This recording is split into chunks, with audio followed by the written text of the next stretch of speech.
నమస్తే, welcome to BCN news. నేను విజయలక్ష్మి. ముందుగా ముఖ్యాంశాలు. మంత్రి నారా లోకేష్ ప్రజా దర్బార్ కు విశేష స్పందన.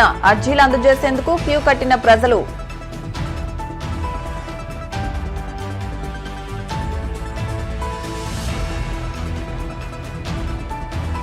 వీర జవాన్ రాజేష్ కు అంతిమ వీడ్కోలు. స్వగ్రామం చెట్లతాండ్రలో ప్రభుత్వ లాంఛనాలతో అంత్యక్రియలు.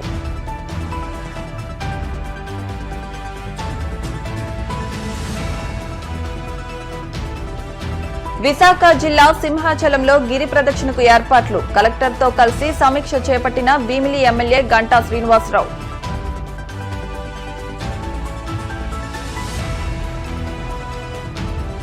కేరళలోని పద్మనాభస్వామి ఆలయంలో విదేశీ యువతికి చేదు అనుభవం. స్వామి దర్శనానికి వెళ్లేందుకు అనుమతించని సెక్యూరిటీ సిబ్బంది. కష్టాల్లో ఉన్న ప్రజలకు అండగా నిలిచేందుకు రాష్ట్ర మంత్రి నారా లోకేష్ చేపట్టిన ప్రజా దర్బార్ కు వినతులు వెల్లువెత్తుతున్నాయి. మంగళగిరి నియోజకవర్గంతో పాటు రాష్ట్ర వ్యాప్తంగా వివిధ జిల్లాల నుంచి ప్రజలు ఉండవల్లిలోని లోకేష్ నివాసానికి చేరుకుంటున్నారు. ప్రతి ఒక్కరి సమస్యను వింటున్న లోకేష్ సమస్యల పరిష్కారానికి తగిన చర్యలు తీసుకుంటామని భరోసా ఇస్తున్నారు. వెంటనే పరిష్కరించదగ్గ సమస్యలైతే చర్యలు తీసుకోవాలని అధికారులకు అక్కడికక్కడే సూచిస్తున్నారు. అదేవిధంగా శని, ఆదివారాలు మినహా మిగతా మంత్రులంతా అమరావతిలో ప్రజలకు అందుబాటులో ఉండాలంటూ సీఎం చంద్రబాబు ఆదేశాలు జారీ చేశారు. ఈ నెలాఖరు వరకు ఒక్కో మంత్రి చొప్పున ఇకపై సచివాలయంలో ప్రజలకు మంత్రులు అందుబాటులో ఉండనున్నారు.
జమ్మూ కాశ్మీర్ ఎదురు కార్పుల్లో శ్రీకాకుళం జవాన్ రాజేష్ వీరమరణం పొందారు.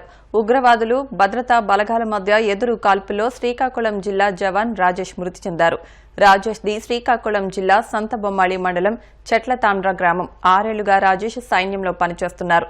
3 రోజులుగా ఉగ్రవాదుల కోసం గాలింపు చర్యలు చేపట్టగా మంగళవారం ఎదురు కాల్పుల్లో 5 జవాన్లు మృతి చెందారు. ప్రస్తుతం నాయక హోదాలో పనిచేస్తున్న రాజేష్ ఎదురు కాల్పుల్లో మెడకు బుల్లెట్ తగలడంతో మృతి చెందారు.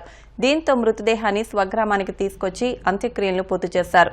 3 నెలల్లో వచ్చి ఇల్లు కట్టుకుని పెళ్లి చేసుకుంటానని తల్లిదండ్రులకు చెప్పిన రాజేష్ ఇప్పుడు విఘాత జీవిగా మారడంతో కుటుంబ సభ్యులు కన్నీరు మున్నీరవుతున్నారు.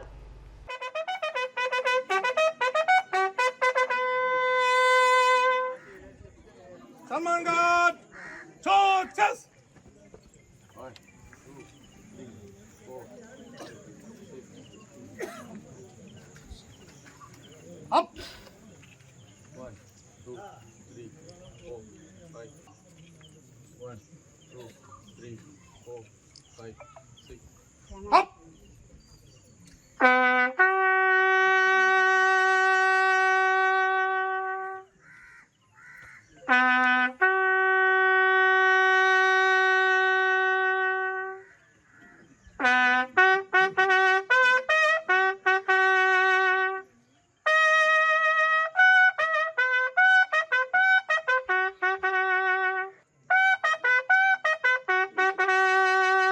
Up.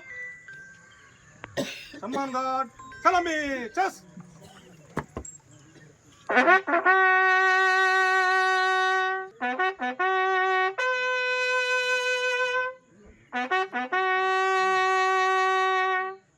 Someone got Kande. Chess.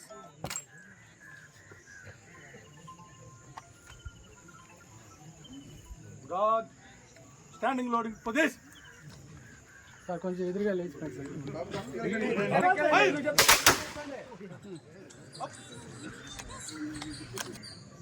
Ready, fight. Fight. Up. Visakha జిల్లా సింహాచలంలో కొలువైన లక్ష్మీ నరసింహస్వామి గిరి ప్రదక్షిణకు అంతా కలిసి వచ్చి విజయవంతం చేయాలని భీమిలి ఎమ్మెల్యే గంటా శ్రీనివాసరావు పిలుపునిచ్చారు. అధికారులంతా సమన్వయంతో పనిచేయాలని, భక్తులకు ఎలాంటి అసౌకర్యం కలగకుండా చర్యలు చేపట్టాలని సూచించారు. ఈ నెల 20, 21వ తేదీలో జరగబోయే గిరి ప్రదక్షిణ ఏర్పాట్లపై ఎమ్మెల్యే గంటా శ్రీనివాసరావు సమక్షంలో కలెక్టర్ ఎంఎన్ హరేంద్ర ప్రసాద్ అధ్యక్షతన సమీక్ష సమావేశం నిర్వహించారు. ఈ సందర్భంగా పలు అంశాలపై అధికారులకు గంటా శ్రీనివాసరావు సూచనలు చేశారు. జిల్లా కలెక్టర్ మాట్లాడుతూ గిరి ప్రదక్షిణకు అధికార యంత్రాంగం తరపున పటిష్ట ఏర్పాట్లు చేస్తున్నట్టు తెలిపారు. ఇంపార్టెంట్ మీటింగ్ ఇది. ఎందుకు ఇంపార్టెంట్ మీటింగ్ అంటానంటే, మనకి తిరుమల బ్రహ్మోత్సవాలు లేకపోతే ఇంకోటి ఎలాగైతే ప్రెస్టేజెస్ తీసుకొని అక్కడ ఆర్గనైజ్ చేస్తామో, అలాగే మన ఈ ప్రాంతానికి సింహాచలానికి సంబంధించి 2 ప్రధాన ఈ రోజులు. ఒకటి చందనోత్సవం, స్వామివారి నిజరూప దర్శనోత్సవం.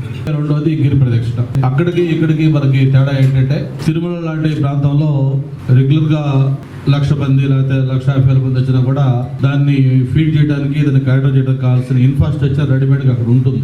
మనకి 2 రోజులు ఉన్న క్రౌడ్ మిగతా బ్యాలెన్స్ డేస్ ఉండదు కాబట్టి ఈ యొక్క మన ఎంపీ గారు చెప్పినట్టుగా ఒక స్పెషల్ ఈవెంట్స్, మనకి ఆ స్పెషల్ ఈవెంట్స్ కి ప్రిపరేషన్ అనేది చాలా ఇంపార్టెంట్. ఈ సింహాచలం గిరి ప్రదక్షిణతో పాటు అందరూ అధికారులు కూడా ఉన్నారు కాబట్టి 2-3 అదర్ ఇష్యూస్ కూడా ఉన్నాయి. మళ్ళీ మీరు అందరూ కూడా ఒక ప్లాట్ఫామ్ మీద రావాలంటే మళ్ళీ కొంత కష్టం అవుతుంది కాబట్టి అవి కూడా జస్ట్ నేను మెన్షన్ చేసి మనం గిరి ప్రదక్షిణలోకి వెళ్దాం. ప్రధానంగా సింహాచలానికి సంబంధించింది ఎలక్షన్ల మేనిఫెస్టోలో పెట్టింది కానీ, ముఖ్యమంత్రి గారు ప్రచారానికి వచ్చినప్పుడు చెప్పింది కానీ, స్థానికంగా నేను కానీ ఎంపీ గారు కానీ ప్రచారంలోకి వెళ్ళి చెప్పింది కానీ, నేనే కాదు మాతో పాటు ఒక 5-6 ఎమ్మెల్యేలకు సంబంధించిన అంశం కానీ ఇక్కడ ప్రధానంగా ఈ పంచగ్రామాల సమస్య ఉంటుంది. దాని మీద మొన్న గౌరవ ముఖ్యమంత్రి గారు విశాఖపట్నం వచ్చిన రోజు కూడా కలెక్టర్ గారికి డీటెయిల్డ్గా దాని మీద ఒక డైరెక్షన్ ఇచ్చారు. గతంలో 2014-19 ఇక్కడ ప్రభుత్వం ఉన్నప్పుడు నేను అప్పుడు స్థానికంగా ఎమ్మెల్యేగా మంత్రిగా ఉన్నాను. అప్పుడు దీని మీద ఫస్ట్ క్యాబినెట్ కొత్త ప్రభుత్వం కొత్త రాష్ట్రంలో ఏర్పడిన తర్వాత మొట్టమొదటి క్యాబినెట్ విశాఖపట్నంలో ఆంధ్ర యూనివర్సిటీ దీంట్లో పెట్టి దాంట్లో అజెండాలో ఈ పంచగ్రామాల సమస్య పెట్టి దానికి ఒక సొల్యూషన్ కోసం చాలా చురుగ్గా ముందుకెళ్ళడం జరిగింది. దాదాపు 90% దాన్ని ఒక షేప్కి వచ్చిన తర్వాత అది న్యాయపరమైన చిక్కుల్లో పడటం వల్ల దాన్ని కంప్లీట్ చేయలేకపోయాయి. ఆ తర్వాత వచ్చిన 5 ఏళ్ళు ప్రభుత్వంలో అది ఏమాత్రం ముందుకెళ్ళలేదు. అది అక్కడేసిన గొంగళ్ళు అక్కడలాగే ఉంది. మళ్ళీ ఈరోజు మన ప్రభుత్వం పైన ఆ బాధ్యత ఉంది. ఆ పంచగ్రామాల సమస్య వార్ఫుల్ బేసిస్ మీద దాన్ని పరిష్కారం చేయాల్సిన అవసరం మన మీద ఉంది. దాంట్లో రైతులు ఉన్నారు. ఈ ఆక్రమణదారులని మనం అంటున్నాము, అటువంటి వాళ్ళు ఆక్రమణదారులు కాదు, ఎన్నో ఏళ్ల నుంచి ఉంటున్నాడు అటువంటి వాళ్ళు ఉన్నారు. అలాగే వీళ్ళందరికి సంబంధించి మొత్తం వేకెట్ ల్యాండ్స్ ఉన్నాయి, వీటన్నిటికి సంబంధించిన ఇష్యూస్ని ఒక లాజికల్ కన్క్లూజన్గా చేసుకుని దాన్ని మనం అడ్రస్ చేయాల్సిన అవసరం ఉంది.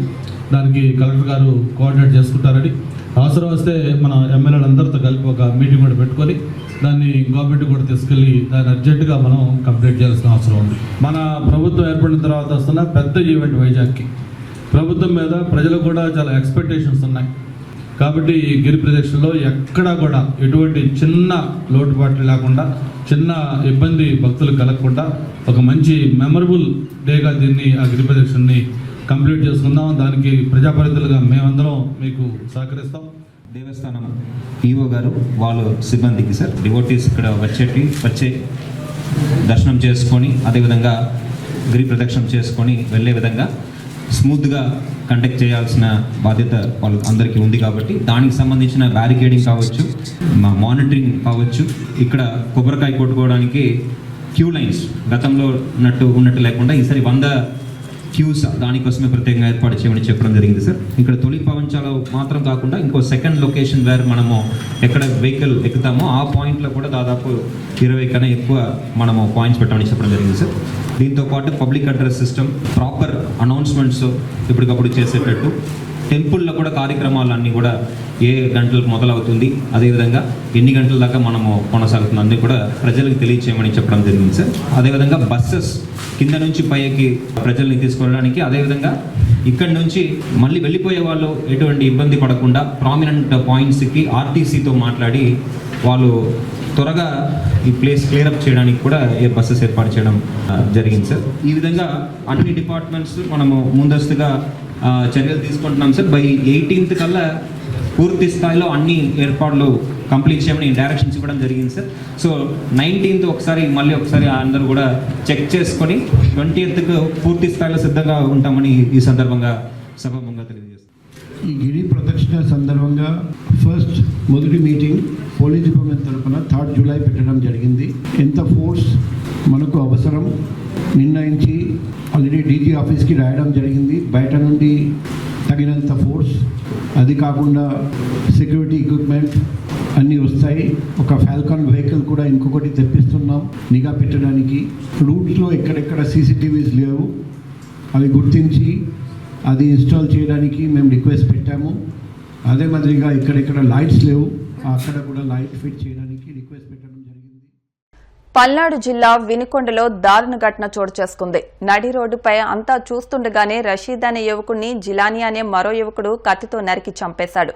2 చేతులు నరికి మెడపై తీవ్రంగా దాడి చేయడంతో రషీద్ నిస్సహాయ స్థితిలో ప్రాణాలు కోల్పోయాడు.